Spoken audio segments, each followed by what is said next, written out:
Buenas noches, comunidad. Sean bienvenidos a un nuevo episodio de Relatos Perturbadores. Nuestra familia nunca fue muy religiosa que digamos. La verdad, pues no íbamos a misa cada domingo ni nada por el estilo. Y esa fecha del Día de Muertos, si acaso poníamos una ofrenda muy pequeña en la sala de la casa, por mera tradición. Algunas veladoras, un poco de papel picado, el pan de muerto y ya, nada más. Porque hasta ese entonces habíamos tenido la fortuna de no haber perdido algún familiar o amigo cercano, y así fue por muchos años más. Sin embargo, todo esto cambió de repente cuando falleció mi abuelito Rafael.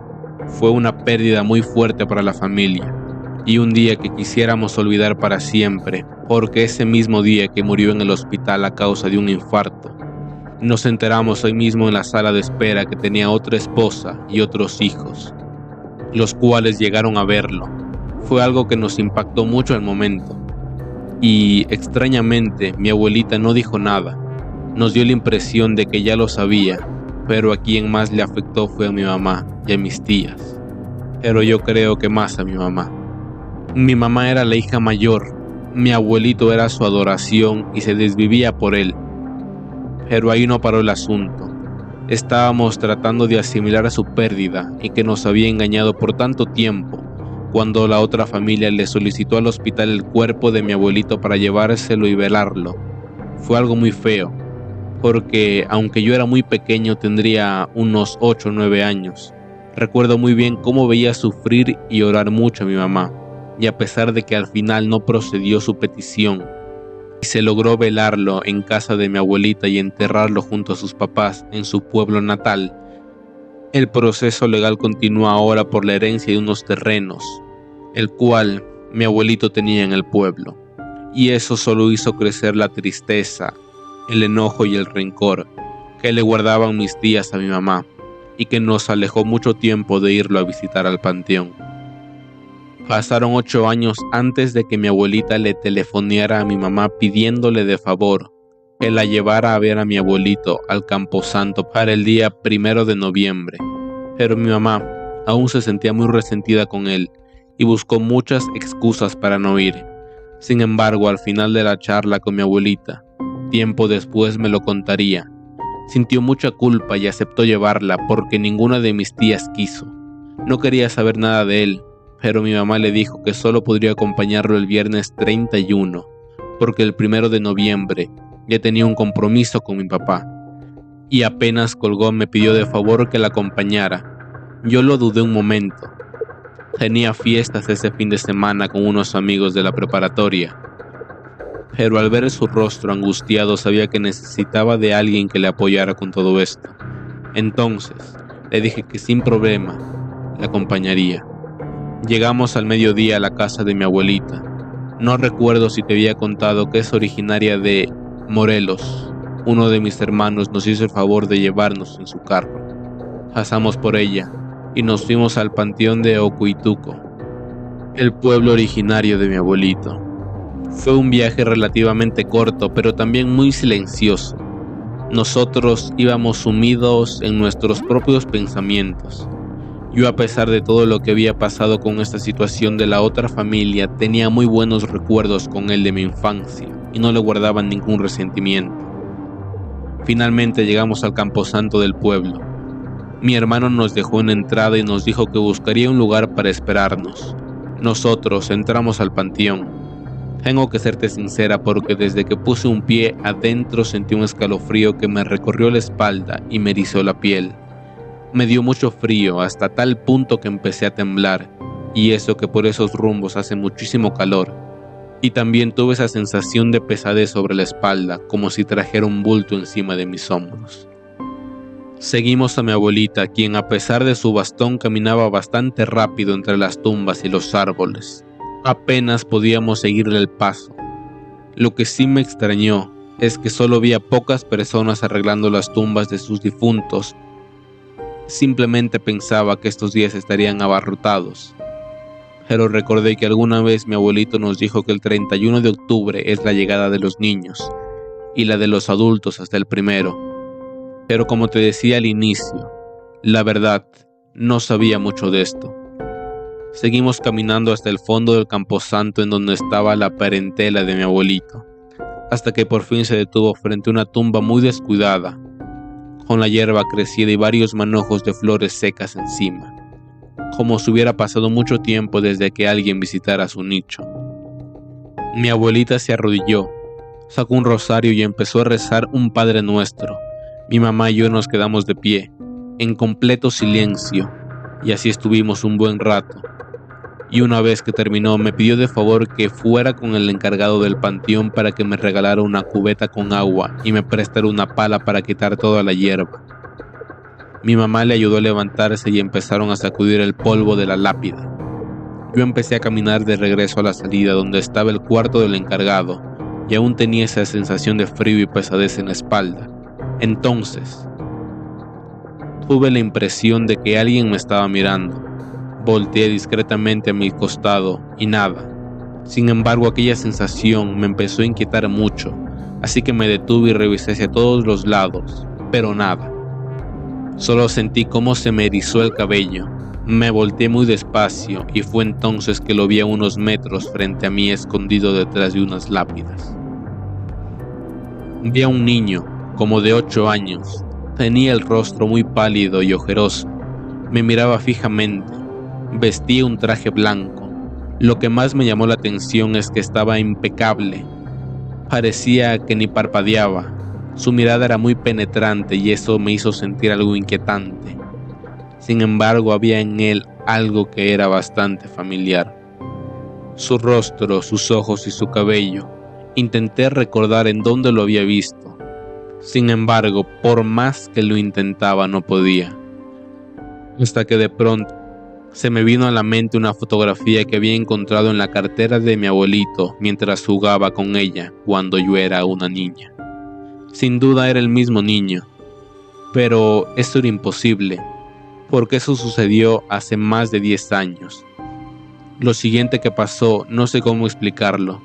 Pareciera que ese niño estuviera escuchando mis pensamientos, porque en ese mismo instante se le formó una sonrisa burlona en su rostro. Me empecé a marear y se me nubló la vista. Sentí que mi cuerpo se debilitaba y por un momento pensé que me desmayaría. En ese momento escuché que detrás de mí abrían la puerta seguido de un buenas tardes. Salté del susto. Me giré tan rápido que estuve a punto de caerme hacia atrás. El encargado del panteón alcanzó a sostenerme por el hombro.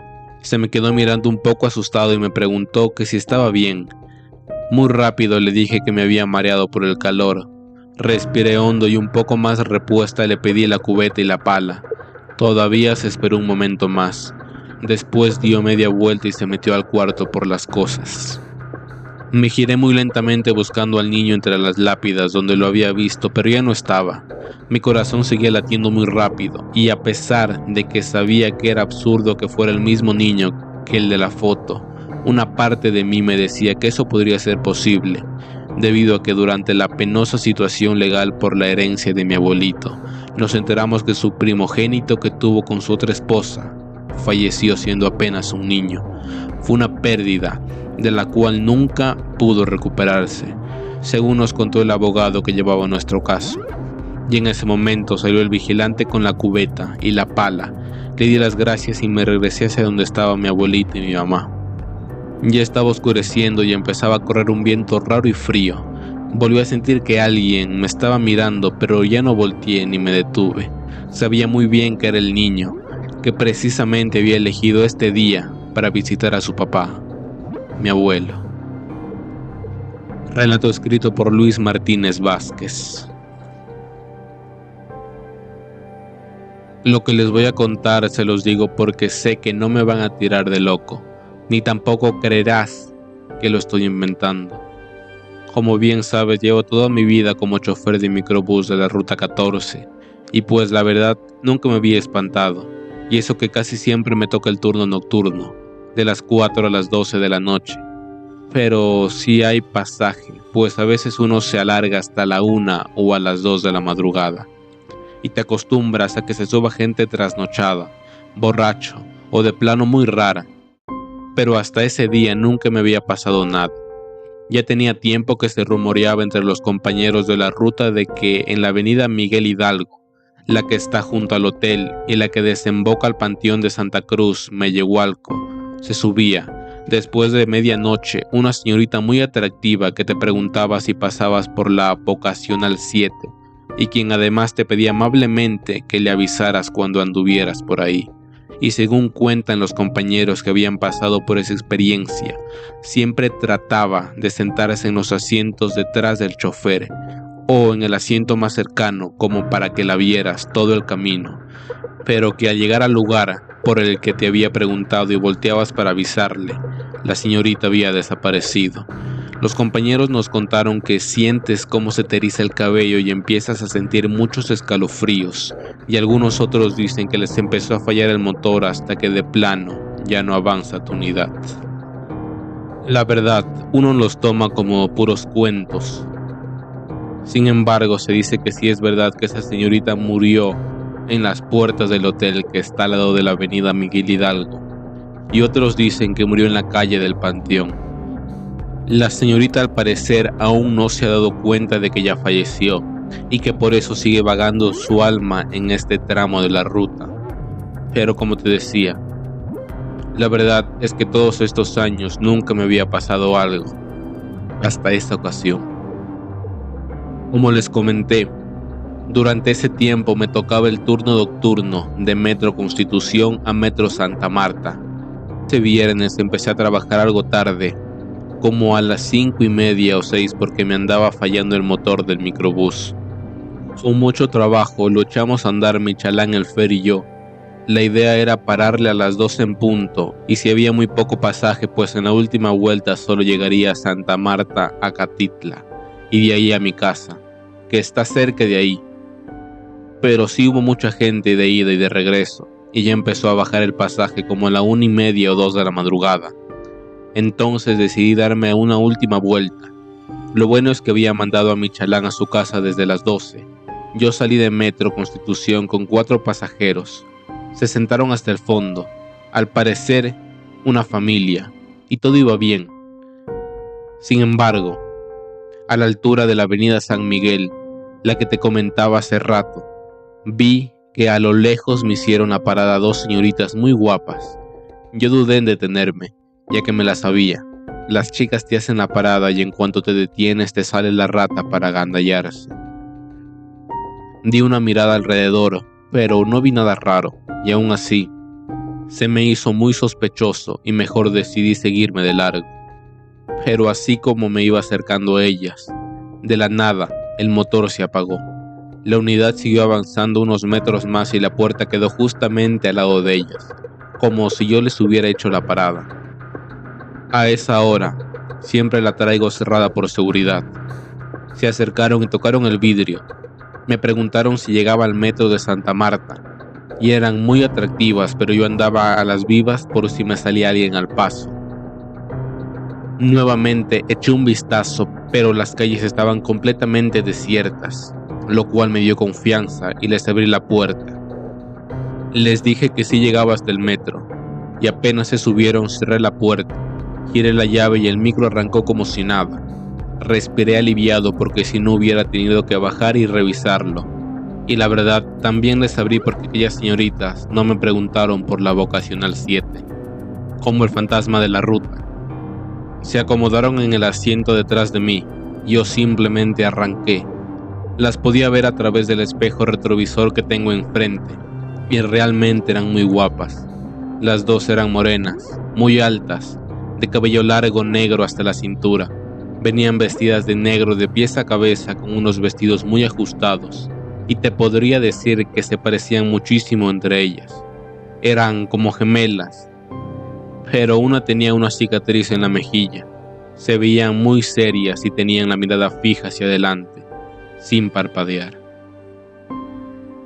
lo cual me inquietaba bastante. Yo me quedé embobado viéndolas, hasta que una de ellas, la de la cicatriz, se dio cuenta y me miró fijamente a través del reflejo. Fue una mirada muy penetrante. Sentí un leve escalofrío y mejor dirigí mi atención hacia el camino. En ese momento sonó el timbre de la puerta de atrás. Volví a mirar por el retrovisor y era la familia de los 4 integrantes. Se bajaron en la calle 17 de Santa Cruz, Mellehualco. Volví a arrancar. Y no sé por qué, pero en ese momento empecé a sentir mucho frío. Y en un semáforo aproveché para ponerme la chamarra que traía en el respaldo del conductor. Sin embargo, yo evitaba voltearme completamente para no ver a las señoritas que ya me daban mala espina, pero aún con la chamarra puesta seguía tiritando. Entonces toda la micro empezó a oler como a comida podrida. Se me revolvió el estómago y sentí ganas de volver. Abrí la ventanilla de mi lado para que entrara un poco el aire, y como no queriendo les eché otra mirada de reojo por el retrovisor. Y una de ellas, la que no traía la cicatriz en la mejilla, me miraba fijamente. Sus ojos cafés eran muy atrayentes.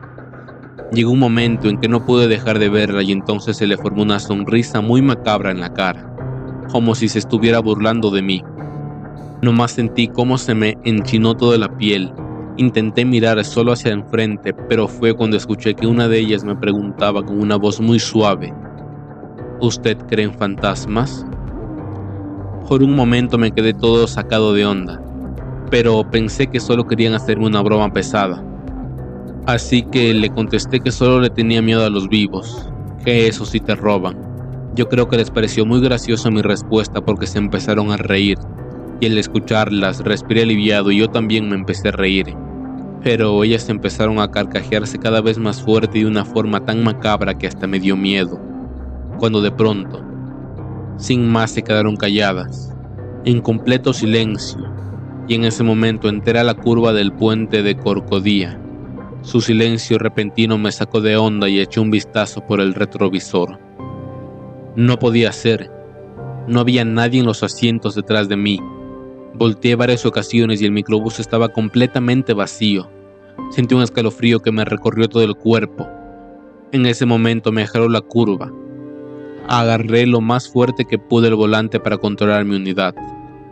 Pero en ese instante se me aparecieron las caras de las señoritas, gritándome al oído.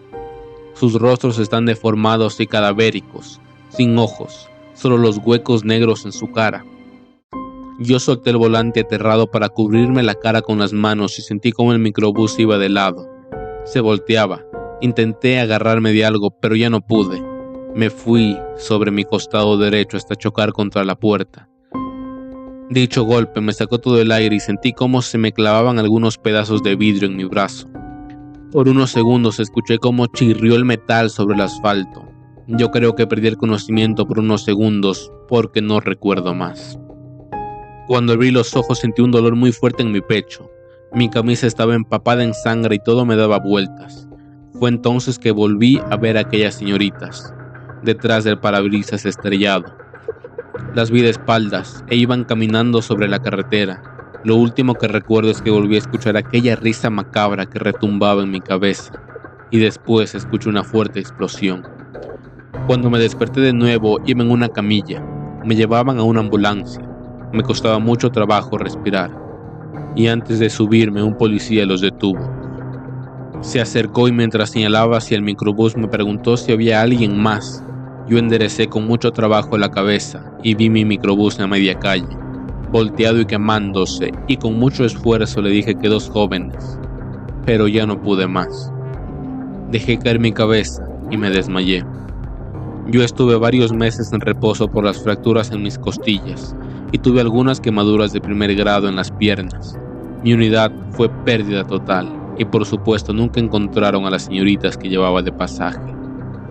Regresé a la ruta después de más de medio año y todo volvió aparentemente a la normalidad. Sin embargo, ahora procuro nunca trabajar los fines de semana después de la medianoche. Relato escrito por Luis Martínez Vázquez.